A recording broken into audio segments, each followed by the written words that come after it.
hay quienes han afirmado que el gasto en medidas de protección es un gasto innecesario, porque igual todos nos contagiaremos. ¿Lo comparten? ¿Qué pasa en la India respecto del número de habitantes? ¿Cómo se puede entender esa situación? Otra pregunta, me gustaría saber si es cierto que el clima es un factor importante para la disminución del virus, pensando en un país de clima tan extremo como Brasil, por ejemplo. ¿Cuál podría ser la razón por la cual la mortalidad en Chile es tan baja? ¿Qué efecto podría tener el retorno del 70% de los funcionarios públicos que ha dispuesto el gobierno? Bien, muchas gracias al doctor Ugarte por su palabra. Yo también respeto mucho la acción que él hace y todo su background que tiene y sus conocimientos son tremendamente grandes. Primero que la verdad que la posición que tengo no es una posición tan extrema ni tan distinta como no hacer nada. Lamentablemente me calculé mal la presentación. Simplemente otra mirada respecto de cómo se tienen que tomar los temas de confinamiento. Si uno ve las redes sociales y se quiere alimentar de eso, va a encontrar una mirada como que todo esto es mentira y una fake news y todo está inventando. Evidentemente eso no es así. El virus existe, la tasa que pone ahí el doctor Ugarte es de verdad, es altamente contagioso, etcétera, etcétera, etcétera. Pero hay montones de otros virólogos y otra gente que tiene otra mirada. Yo no soy el experto en eso, pero sí comparto la mirada de ellas, como por ejemplo la mirada que tiene el ex premio Nobel, el doctor Michael Levy, que es PhD, tiene un premio Nobel en la Universidad en Israel, y por lo tanto él habla que el número, por ejemplo, habla de la tasa el RO, que es la tasa de contagio, es un número que de alguna manera se podría medir defectuoso, y en lo que habla el doctor Ugarte, evidentemente podría verse que podría ser defectuoso, porque si lo tenemos de 2,5, en Chile ha sido de 0,9 hasta el momento, y afortunadamente no nos hemos movido a una curva exponencial, y por lo tanto además el número de infección tiene que ver con un tema del tiempo, o sea, va a ir disminuyendo también cuando se vaya produciendo esta inmunidad de rebaño. Ahora, también hay otras distinciones que hace él que no puede haber un crecimiento exponencial continuo, en algún momento es autolimitante, y por lo tanto, efectivamente, la gente se va a infectar. Otros investigadores han dado experiencias, por ejemplo, como el doctor Kuno Witkowski, que es de la Universidad de Rockefeller, que dice que la contención prolongada lo único que va a hacer es mantener más tiempo esta enfermedad y por lo tanto menos la velocidad. Hay otros investigadores, como el doctor Pablo Goldschmidt, que es un argentino que está radicado en Francia hace mucho tiempo, en que efectivamente lo que hay que comparar en esto es que hay que decir que las tasas de infección que van ocurriendo van a ir tendiendo a disminuir, o sea, perdón, incluso son mayores. En Chile, si uno se da cuenta, el país aumentó la cantidad de test. Chile ha hecho 255.000 test aproximadamente, en un momento hacía muy poco, y la baja de infección, la tasa de positividad era alrededor del 8 y ahora subió al 10%. Por lo tanto, cabe preguntarse si tuviéramos la capacidad mágica de hacerle un test al 100% de la población, debiéramos tener 1.900.000 infectados, o sea, dados positivos. Por lo tanto, ahí la inmunidad de rebaño se debiera estar dando de manera más rápida de lo que las cifras nos están dando. Esto es lo que nos dicen ellos. Y por último, evidentemente, aquí estamos por cuidarnos, estamos por mantener el distanciamiento social, estamos por uso de mascarilla en lugares altamente densos, y también tenemos que mirar otras experiencias que lo hicieron así como la experiencia en Japón. Japón, teniendo 126 millones de habitantes, solo ha testado 202.000 personas, y mantuvo un montón de cosas, porque el testeo, en mi opinión, y por qué estaba mostrando tantos temas comunicacionales, porque va en una sola vía.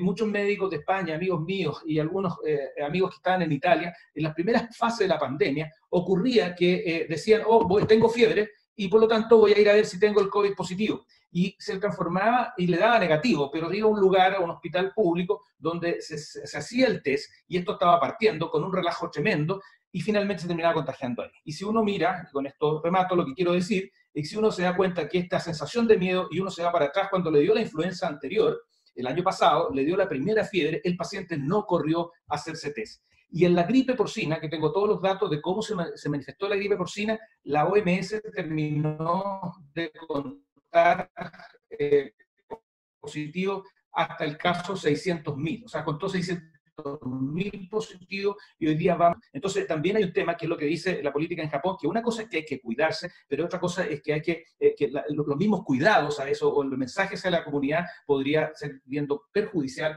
que satisfactorio. Bien, gracias Marco. Sebastián. quisieras tú referirte a las preguntas que van hasta ahora. Hay más de 10 preguntas más, así que voy a pedir que si pueden acortar un poco la respuesta para alcanzar a satisfacer las inquietudes de nuestros compañeros. Van más de 99 personas que están asistiendo, no se ha retirado nadie. Estamos muy contentos, la verdad, por esta posibilidad. Una pregunta. Envíen sus correos electrónicos para que le enviemos después las presentaciones. Lo pueden enviar por el chat, por favor. Gracias. Adelante, Sebastián. Sí, es interesante varias de las preguntas. Uno, el calor, el clima, no garantiza enlentecer la velocidad de propagación. Ciertamente las condiciones de frío favorecen la permanencia del virus, pero lo contrario, no aseptiza el ambiente porque se requieren temperaturas sobre 60, 70 grados recién para afectar la mantención del virus. Las personas son los seres humanos quienes llevan dentro de sí el virus, por lo tanto, aunque haga calor en el medio, si ya está circulando en la comunidad. La situación de India es interesante porque en India no ha habido qué ocurre en grandes ciudades como Delhi o Bombay, ¿no es cierto?, en los próximos días. También hay otra interrogante de cuál es la capacidad de detección de los casos en Delhi, en Bombay, y cuántos casos pueden pasar inadvertidos y atribuirse las mortalidades a otras causas. La trazabilidad podría ser uno de los temas. Con respecto a la pregunta sobre la vuelta de los funcionarios, como tengo un sesgo, yo soy médico y me preocupo de los temas de salud, siempre voy a tener una postura más conservadora de tratar de proteger y evitar la propagación de la enfermedad, pero debemos reconocer que es un dilema también que el país tiene que resistir al remedio. O sea, uno se puede morir por la enfermedad o se puede morir por el remedio, y a veces el remedio puede matar tanto como la enfermedad. Entonces, lo que está pasando en Argentina con 6 semanas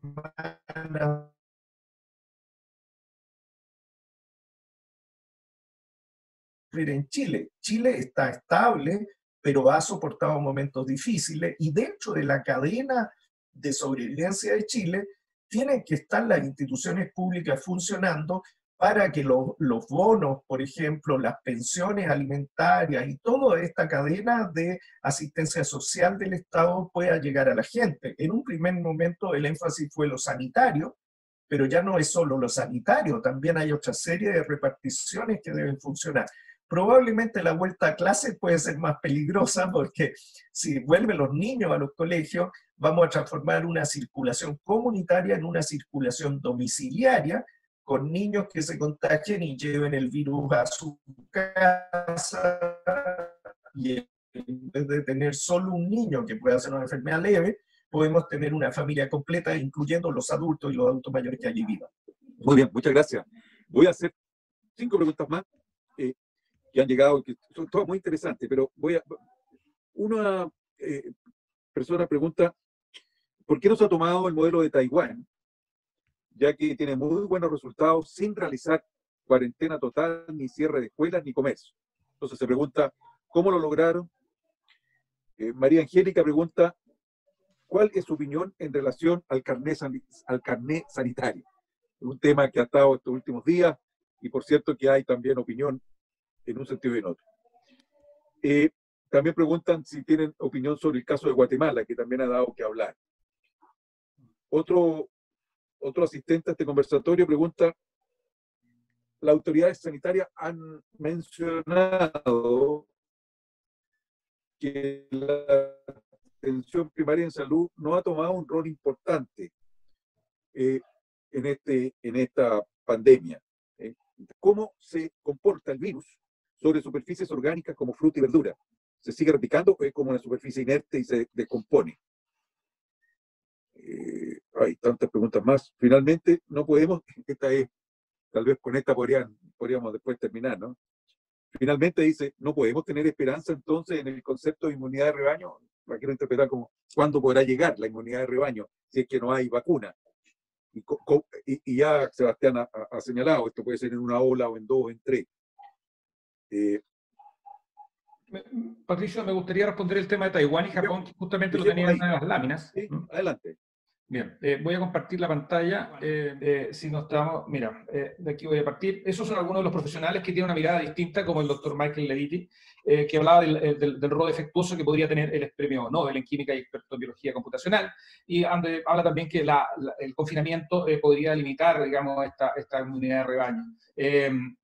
Bueno, confinar o no confinar. Por ejemplo, en el caso de Argentina, que alguien lo tocó para adelantarlo a Taiwán, el año 2000, este año, el 22 de abril de este año, en el Clarín decía que la epidemia, al 22 de abril, habían 152 muertos. En la gripe porcina, en el año 2009, cuando Argentina llevaba 149 muertos, exactamente el 15 de julio, Macri, que era gobernador de Buenos Aires, en ese tiempo dijo que a los medios de comunicación confunde con opiniones alarmantes o de especialistas que ponen criterios, etcétera, etcétera, y finalmente el jefe de gobierno afirma que las manifestaciones de histeria colectiva, advirtiendo que para qué hay que, con locura, estamos usando barbijos, mascarilla y alcohol gel. O sea, una posición, la misma foto, con dos lecturas muy distintas a la misma foto. Entonces, aquí es donde la segunda mirada y la segunda opinión es relevante. Entonces, aquí tenemos qué es lo que hizo Taiwán. Taiwán, dice coronavirus, Taiwán es un dolor de cabeza. Primero porque Taiwán no pertenece a la OMS por el problema político que tiene con China, porque China no lo deja pertenecer a la OMS, pero entonces está confinado no solamente en tema de su problema, sino que a veces ni siquiera recibe datos, porque la OMS no se lo entrega. Entonces, los países como Taiwán mostraron que la acción rápida para la detección del aislamiento de nuevos casos puede resultar un factor decisivo, o sea, sí hay que aislarse para contener la propagación. Lo comentó a la BBC Mundo, el epidemiólogo del Centro Hopkins. Pero ¿qué es lo que hace Taiwán al que está a 130 kilómetros de Chile? Dice, no tenemos cuarentena obligatoria, los negocios siguen abiertos, los niños siguen yendo a la escuela, la vida sigue siendo normal, se hizo una campaña muy fuerte para alertar, eso sí, a la población. Esto no significa no hacer nada y no creer que esto existe, por favor, no es ese extremo, sino que es otra forma de tratar la enfermedad y los medios que había que implementar de higiene, distanciamiento social, la gente lo tomó de manera fuerte. Y ¿qué es lo que hace Japón? Que es un tema más interesante que, en mi opinión, que Taiwán, porque Japón tiene dos incógnitas. Una, ¿cuál es el secreto? Dice, Japón no ha confinado a su población, ha recomendado, por supuesto, extremar las precauciones, el distanciamiento social, pero no existe cuarentena obligatoria, salvo en un par de prefecturas. Hay incentivo, por supuesto, al teletrabajo. Yo creo que el teletrabajo llegó para quedarse, pero los comercios han podido abrir con normalidad y haya querido salir a la calle puede hacerlo. La actividad sí ha decaído, pero no tanto, y Tokio se ha ralentizado más o menos un 20%. Pero también Japón no ha hecho test, y aquí hay otro tema que también dice el doctor Leviti, dice, hay otro tema, ¿hacemos o no hacemos test? Porque Japón solo ha hecho, imagínense, 250, Chile ha hecho 255.000 test y Japón solo ha hecho 202.000 test con 126 millones de habitantes. Hay gente que los rodea para poder aislarlo de manera correcta. Esto no se trata de no hacer nada, sino que es otra forma y otra mirada de tratar la enfermedad. Y por último, que han hecho también estos países, que son las campañas también de estimular el sistema inmunológico. El miedo, recuerden, está demostradísimo que el miedo, esta sensación, baja el sistema inmunológico. Hay investigaciones sobre la vitamina D que la hizo un doctor, el doctor Bachmann, y se dio cuenta que los pacientes que habían muerto, los pacientes graves, perdón, que tenían vitamina D alta, podrían soportar mejor la enfermedad y reducir el estado de complicaciones y mejoraba también la tasa de letalidad en esos pacientes. Muchas gracias, Marco. Sebastián. Sí, no sé, acá. Es interesante cuando uno ve la forma en que diferentes países han abordado la epidemia. Hay diferentes formas, países que han identificado rápidamente los casos y al identificar los casos logran aislar a los casos y no a los sanos. Eso es una forma, pero se requiere muchos exámenes y se requiere un verdadero ejército de epidemiología que identifique a todos los contactos.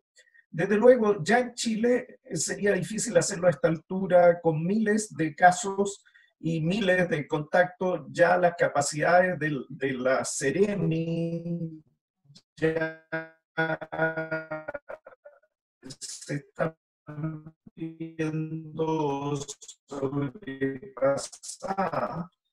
En Nueva York están tratando de contratar miles y miles de profesionales de la salud para hacer el seguimiento. Hay otros países que han tenido otra forma de conducta, como Japón. Ahora es interesante recuerden que Japón no es que no haya hecho nada. Los países asiáticos que tuvieron la experiencia de años con experiencia en el manejo de esta epidemia, por ejemplo, Canadá, ya han tenido una respuesta mucho más eficiente que los países que no tenían experiencia en esta pandemia. La ventaja que tiene Chile es que Chile fue viendo lo que ocurría en el hemisferio norte antes de que llegara el virus a Chile, y esto permitió que nuestro país, ¿no es cierto?, se tomaran medidas con cierta antelación. O sea, la calma que hemos tenido en Chile, sin duda, no es lo que enfrentó Ecuador y no ha sido al costo de lo que ha hecho Argentina de cuarentena total. Entonces, ojo que hay diferentes. Chile en general han sido bastante buenos para nuestra realidad, que somos un país con recursos limitados, como Suiza, como cualquier país del mundo, pero en Chile más limitados que en Suiza, desde luego. Pero estamos a las puertas de la región metropolitana. El ministro de Salud ha advertido que esta es la batalla de Santiago, y detrás de esa frase hay un mensaje muy importante, que no es lo mismo parar una epidemia en Osorno que pararla en la región metropolitana. Nosotros vemos cómo hay muchos hogares de ancianos, hay lugares donde conviven inmigrantes que no tienen todas las condiciones para el aislamiento. La población de Chile no necesariamente tiene los hábitos de la población asiática, que se saca el calzado al entrar a su casa, que usan mascarilla habitualmente, que si le dicen que hay que lavarse las manos, se lavan las manos con mucha rigurosidad. Y debemos reconocer que en Santiago de Chile, por ejemplo, 400 personas se juntaron en un galpón a bailar, ¿no es cierto?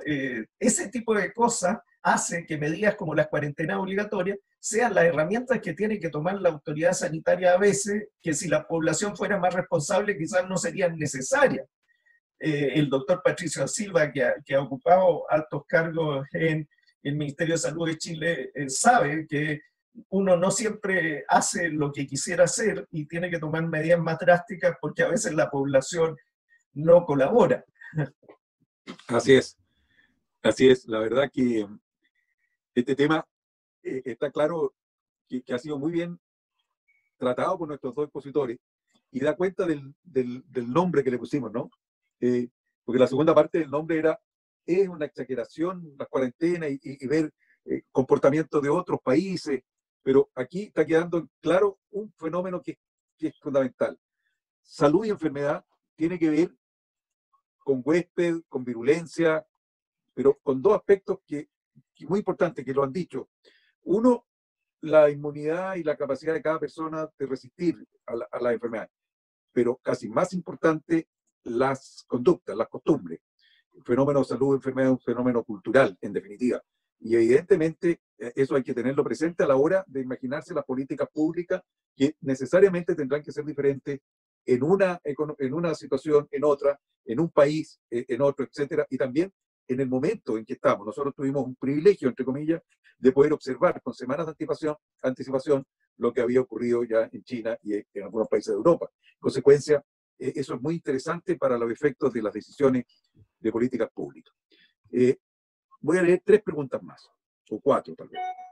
De partida tenemos saludos, ¿no?, para los expositores desde Guatemala, Giovanni Monzón, desde México, de manera que estamos con audiencia de gente desde otras partes. Eso es muy alentador para nosotros. Quiero hacer esta pregunta.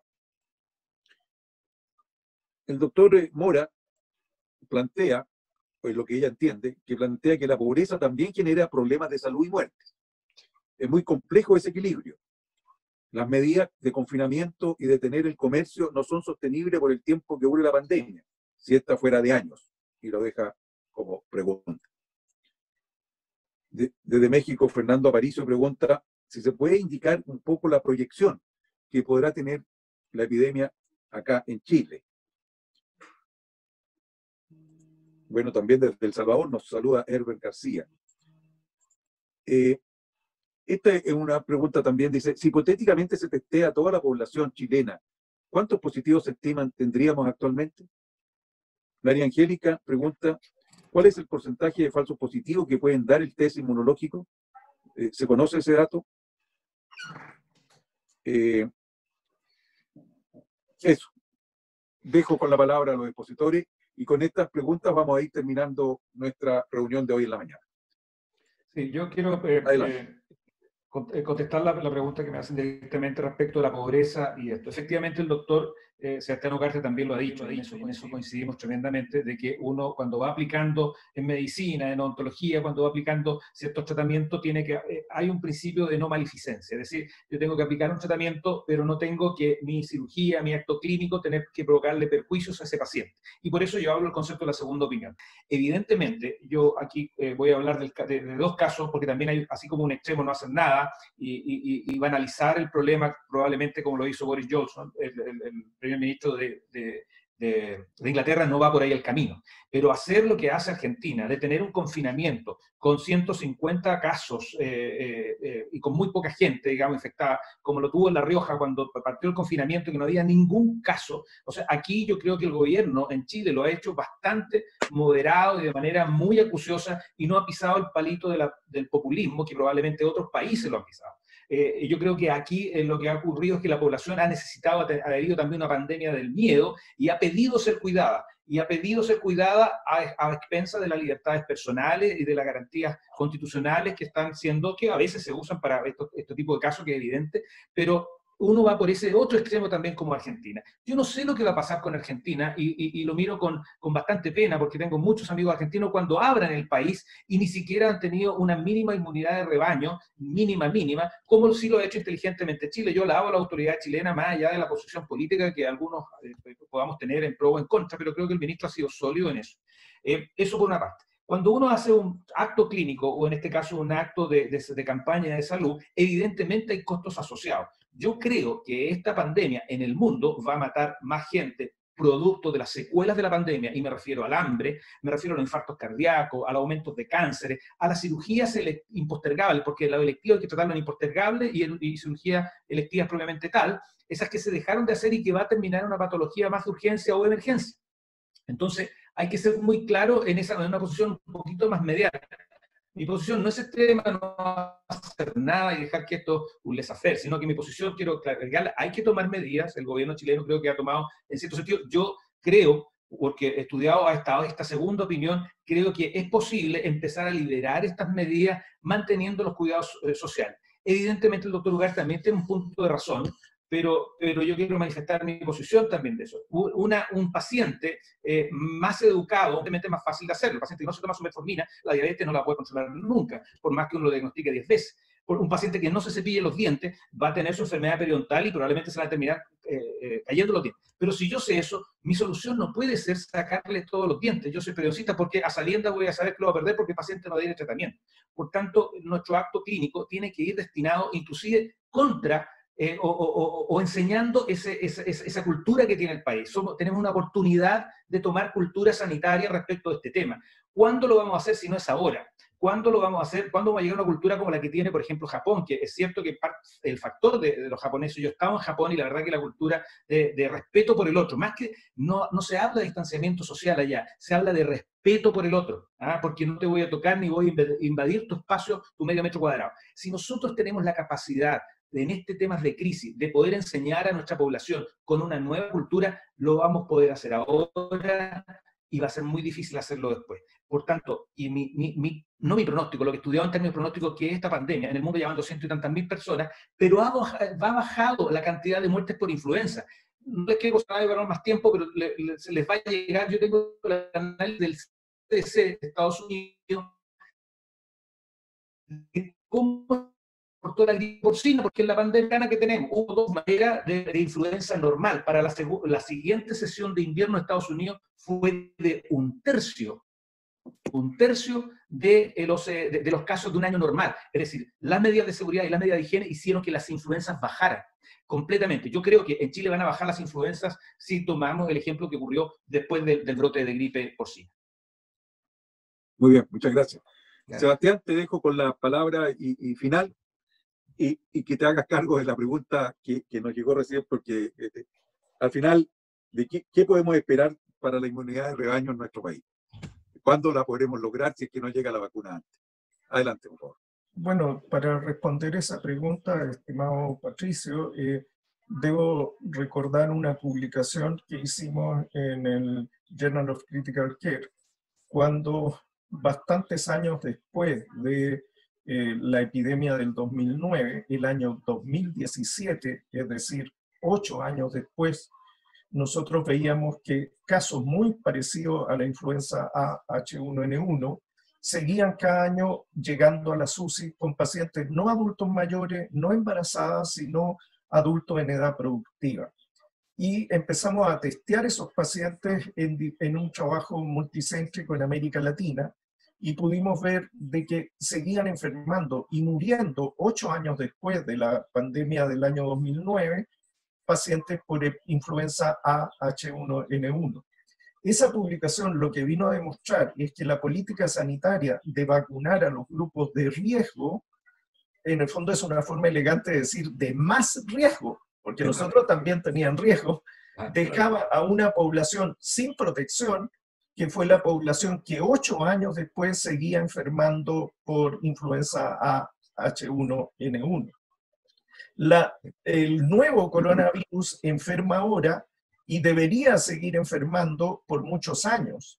Exacto. Y por lo tanto, de no mediar una vacuna y una vacuna masiva al conjunto de la población, en 8 años más todavía vamos a tener episodios. ¿Cómo hacer el equilibrio entre cuánto restringir y cuánto abrir? Es una misión delicada, pero en estos días yo creo que es el momento más bien de restringir, porque me escriben los colegas de Maipú, por ejemplo, que ya no tienen ninguna cama, ningún ventilador y le acaban de llegar 5 pacientes más. Entonces, este fin de semana no sería un fin de semana para salir a comer un asado, sino para cumplir las indicaciones que ha dado la autoridad. Gracias. Muy bien. Muchas gracias a los 2 expositores de esta mañana. Muchas gracias a cada uno de los 99 participantes que se han mantenido durante esta más de hora y media. Y los invito a visitar la página de cisochile.cl, donde estamos subiendo una importante cantidad de información. Tenemos el libro completo digital sobre conversatorios anteriores. Y hemos subido recientemente, a partir de ayer, una página, que son 3 páginas, donde en 4 gráficos por cada una de las páginas hacemos un seguimiento a nivel de lo que está ocurriendo a nivel mundial con los datos oficiales de la Organización Mundial de la Salud y con los datos oficiales de nuestro país. De manera que ahí hay mucha información. Vamos a tener un grupo de colegas y de amigos para ir sacándole más partido a esta información, que por ahora son métricas, digamos, pero transformarla en información útil. Así que muchas gracias a todos, les reitero, y nos vemos en un próximo conversatorio. Hasta luego. Muchas gracias.